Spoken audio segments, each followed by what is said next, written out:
Welcome back to my channel. ఈరోజు నేను ఒక మంచి హెల్తీ టేస్టీ జ్యూస్తో మీ ముందుకు వచ్చాను. హెయిర్ ఫాల్కి, స్కిన్ గ్లోకి, హార్ట్కి ఇది చాలా అంటే చాలా మంచిది. ఇప్పటికే మీరు గెస్ చేసి ఉంటారు నేను చెప్పబోయేది అవకాడో గురించి. ఈరోజు నేను అవకాడో జ్యూస్ ఎలా చేసుకోవాలా, ఎలా చేశానో చూపిస్తాను మీకు. చూడండి, బాగా పండిన ఒక అవకాడో, దీన్ని కట్ చేసి దీని లోపల సీడ్ ఉంటుంది, అది తీసేయాలి. తీసేసిన తర్వాత లోపల ఉన్న పల్ప్ అంతా తీసుకొని మిక్సీ జార్లో వేసుకోవాలి.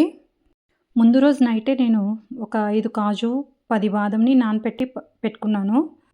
బాదంకి పొట్టు తీసుకోవాలి. బాదము, కాజు మిక్సీ జార్లో వేసుకోవాలి. దీని టేస్ట్ ఇంకొంచెం బాగుండాలి అంటే దీంట్లో 2 ఇలాచీలు వేసి కాంచి చల్లార్చుకున్న చిక్కటి పాలు ఒక పావు లీటరు. జ్యూస్కి టేస్ట్ కోసము షుగర్ కానీ, ఖర్జూర పండు లేకుంటే హనీ, ఏది నచ్చితే అది వేసుకోవచ్చు.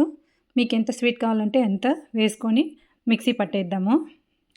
ఒకసారి అయితే చూద్దాము మిక్సీ గ్రైండ్ అయిందా లేదా జ్యూస్.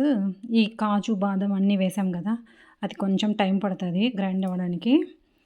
దాన్ని గ్రైండ్ అయిందా లేదో చూసుకొని మళ్ళీ మిక్సీ పట్టుకోవాలి. ఈ జ్యూస్ని చూస్తూ ఉంటే నాకు బటర్ లాగా కనిపిస్తూ ఉంది. దీంట్లో ఇంకా కాజు, బాదం కొంచెం గ్రైండ్ కాలేదు. దీన్ని ఇంకొకసారి గ్రైండ్ చేసి పెట్టుకుందాము. జ్యూస్లో ఐస్ క్యూబ్స్ కానీ, కూలింగ్ వాటర్ కానీ వేసుకొని ఇంకా కొద్దిగా గ్రైండ్ చేసుకున్నామంటే మనకి ఎంత కన్సిస్టెన్సీ కావాలో అంతలాగా చేసి పెట్టుకోవాలి. జ్యూస్ వచ్చి మరీ చిక్కగాను కాదు, మరీ పలచగాను కాకుండా చేసుకుందాము. ఇదైతే అవకాడో జ్యూస్ అయితే కొద్దిగా చిక్కగానే ఉండాలా, పలచగా అయితే చేయకూడదు. ఇప్పుడు మీకు ఈ వీడియోలో చూపించిన కన్సిస్టెన్సీ ఉంటే కనుక చాలు. టేస్టీగా మంచి అవకాడో జ్యూస్ రెడీ అయిపోయింది.